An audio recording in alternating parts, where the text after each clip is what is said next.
The second form of equation is px plus q divided by x minus a the whole square. Now this can be resolved as a by x minus a plus b by x minus a the whole square. Now let us look into a problem of this type. Given integrate 3x minus 1 divided by x plus 2 the whole square. Now I can resolve 3x dx. 3x minus 1 by x plus 2 the whole square. This can be resolved as a by x plus 2 plus b by x plus 2 the whole square. Or from this equation we get 3x minus 1 is equal to a into x plus 2 plus b. Now equating the coefficient of like terms, we get 3 is equal to a.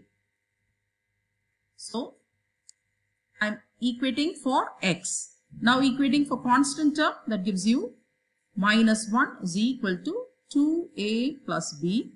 We've already found out that a is equal to 3. So 6, substituting that in this particular equation, we get 6 plus b is equal to minus 1.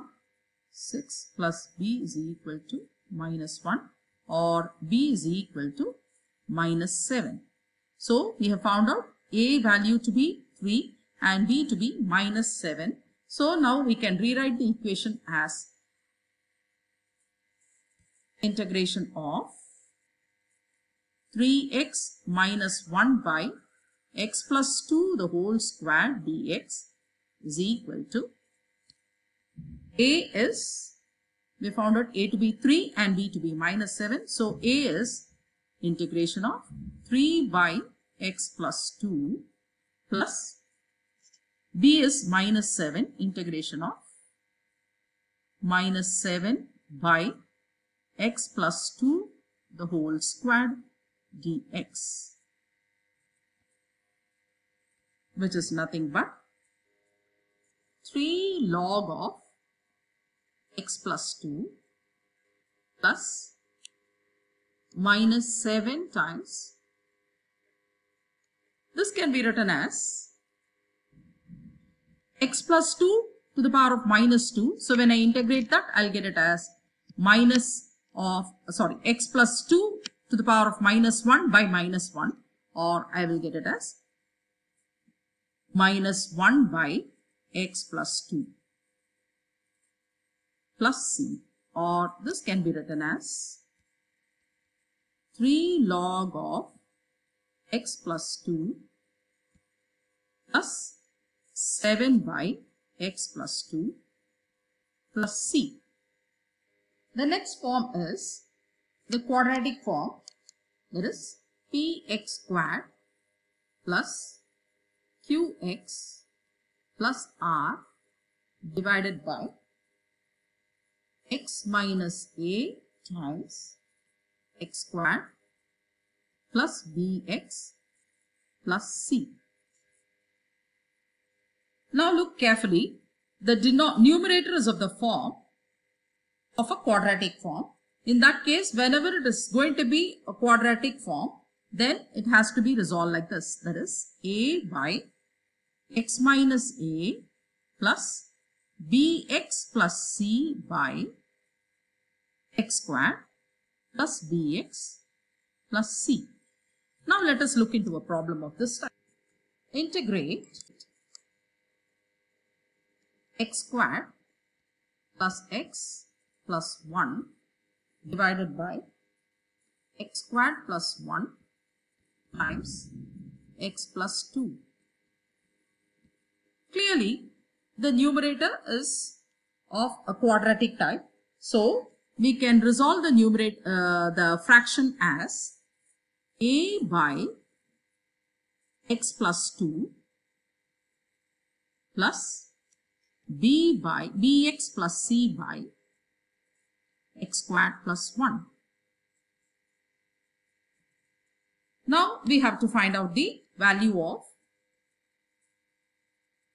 a, b and c. So I have resolved the fraction x squared plus x plus 1 by x squared plus 1 times x plus 2 as a by, so I can rewrite this as x squared plus x plus 1 by x squared plus 1 times x plus 2 is equal to a by x plus 2 plus bx plus c by x squared plus 1. To find out the values of a, b and c, we can equate x squared plus x plus 1 is equal to a times x squared plus 1 plus bx plus c times x plus 2.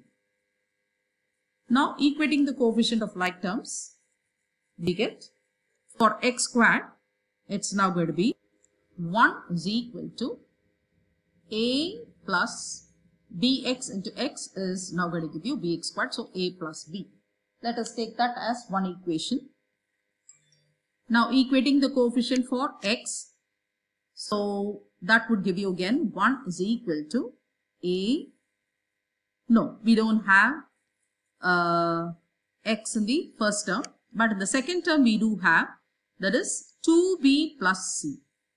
2b plus c. Now let us have that the second equation, and equating the constant term, that would give you 1 is equal to a plus 2c. Now we'll have to solve the three equations to find out a, b and c. So let us eliminate, let us take the first and the third equation and eliminate. Subtracting, you can eliminate a, so that would give you b minus 2c is equal to 0. Now I can take this as the fourth equation. Now solving the second and the fourth equation, multiplying this equation by 2, I will get it as 2b minus 4c is equal to 0. And let me subtract the second equation from this. So plus c is equal to 1.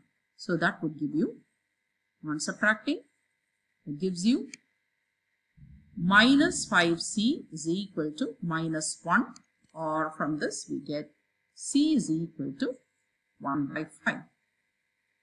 Substituting this value of c in the third equation, we can find out the value of a. So that would give you 1 is equal to a plus 2 times c, that is 2 by 5, or this implies a is equal to 1 minus 2 by 5, which is equal to 3 by 5. Similarly, substituting the value for c in the second equation, we can get the value for b. So that would give you 1 is equal to 2b plus 1 by 5, or that gives you 2b is equal to 1 minus 1 by 5, or this implies 2b is equal to 5 minus 1 is 4 by 5, or b is equal to 4 by 10, or 2 by 5. So a is equal to, so we have found out a is equal to 3 by 5, b is equal to 2 by 5, and c is equal to 1 by 5. Now let us substitute these values in the fraction for a, b and c. So that would give you integration of 3 by 5 times x plus 2 dx plus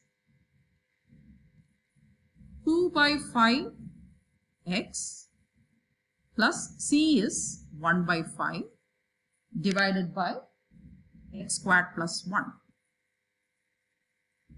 dx, or this is equal to integration of, let me take 3 by 5 outside, so that gives you dx by x plus 2 plus, I can separate and write this as integration of 2 by 5, let me take outside, so that would give me x by x squared plus 1 plus 1 by 5 integration of dx by x squared plus 1. Now on integration, this gives you 3 by 5 log of x plus 2 plus 2 by 5. Again, by substitution method, we can substitute x squared plus 2, x squared plus 1 as t, so that would give you 2x dx is equal to dt, or dt by 2, so that would give you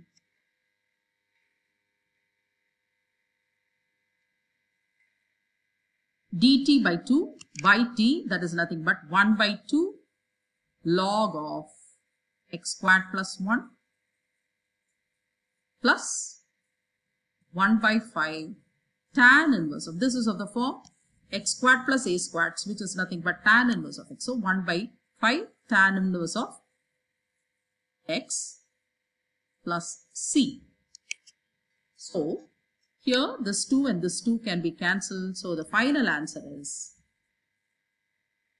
3 by 5 log mod of x plus 2 plus 1 by 5 log mod of x squared plus 1 plus 1 by 5 tan inverse of x plus c. This is the final answer.